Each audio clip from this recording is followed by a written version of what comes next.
standard.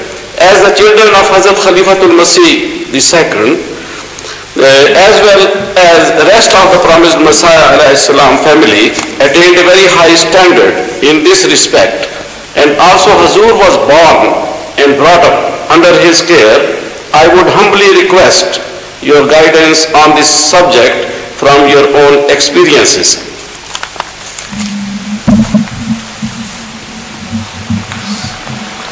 You want me to describe my life history now? And that's asking too much for this short, light mood question-answer session. Isn't it a very heavy question? And very lengthy, requires very lengthy answer. Don't you agree? Thank you.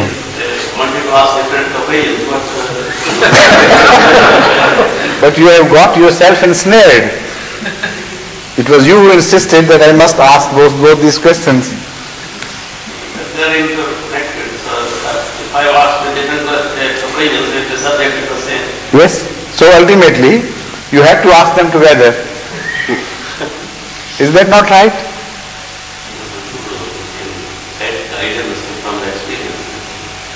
That is what I'm saying. I mean, this answer is requires such a lengthy statement on my part, looking back at my lifetime experiences and what happened at what time. No, they are all important to me.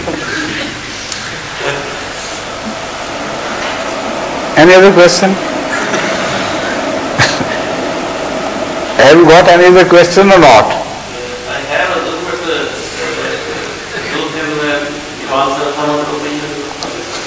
No.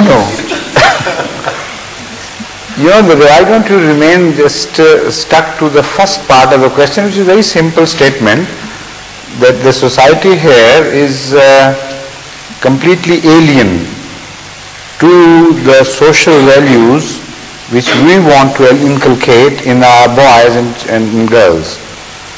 And the clash between the two social values is so strong and so violent that if our children get injured and they become overwhelmed by the social impact of the local people or the local society, then we would definitely lose our children. I mean, apparently we would lose our children. This is the great threat, isn't it? This is what bothers you. So why must you refer to me? Why shouldn't you ask a simple question, what should we do about it? Is that the aim? So pray to Allah to help you. That is the first thing. And second, you are told so many things about bringing up your children. There are so many lectures given at various occasions on this subject, and Hadhrat Masih Maud has also spoken on this subject, and there are so many traditions in the verses of the Holy Quran, and so many, I think, explanations given to certain verses of the Holy Quran which enlarge the subject, although the number of verses is small. So if you look at those verses of the Holy Quran in the light of those explanations, then you would begin to believe that the whole question is contained in the Holy Quran and discussed in various ways.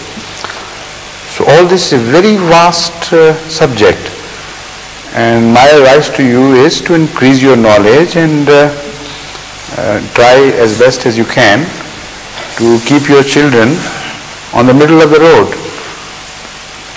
But one thing I must tell you, if you try to win your children back to you after they have been attracted, have gone too far into the social system of the enemy, or let's not call it enemy, into a different social system, then it will be, you are very unlikely to win the war.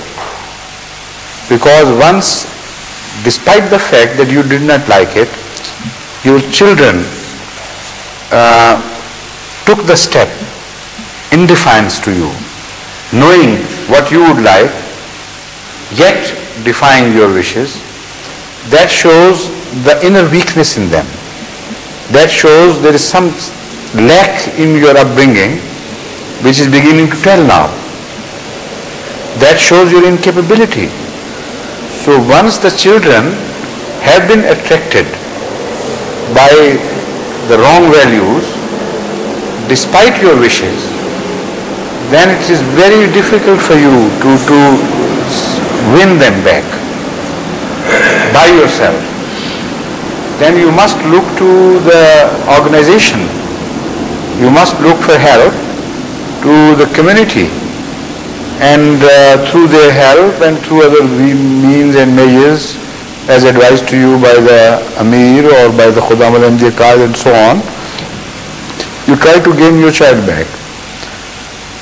But most important thing is, don't let them go astray. How can you do that? That can only be done if right from the childhood you develop their tastes in the right direction. You tell them the right stories. You give them the right sort of attachments and preferences.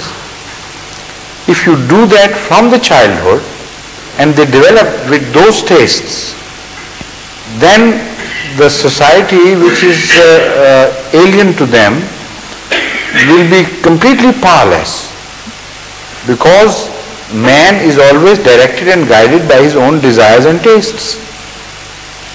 You have provided the boy with right type of tastes, and that is quite enough. That is the true guardian over him. If you want to force a system upon him without developing his tastes, without giving him the right preferences, then this is a lost battle for you.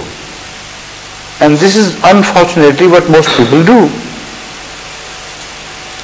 They know that the boy's inner inclinations and preferences are directed that way.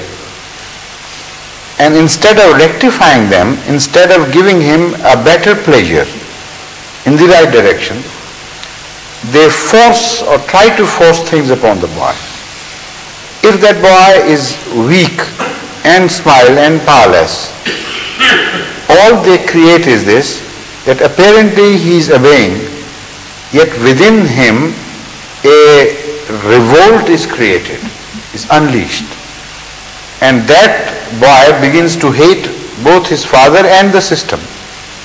As long as he cannot afford to run away, he will act according to the wishes of the father. But the moment he feels free, suddenly there would be a change. And people think that this has become suddenly, out of the blue. It is wrong. It never comes suddenly. What happens is that the outer cover is ruptured.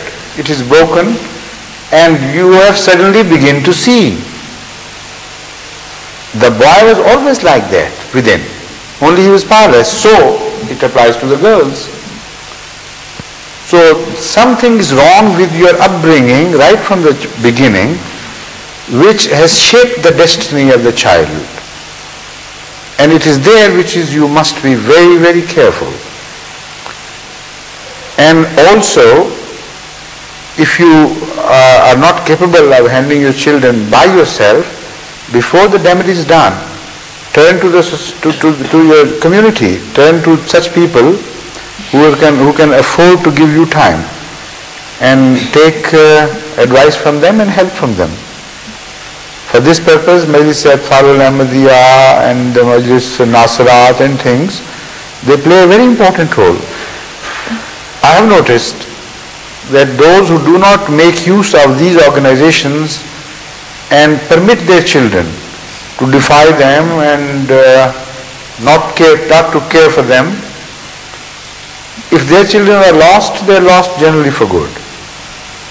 But those who, right from the start, develop their children looking with respect towards these organizations, and they create such opportunity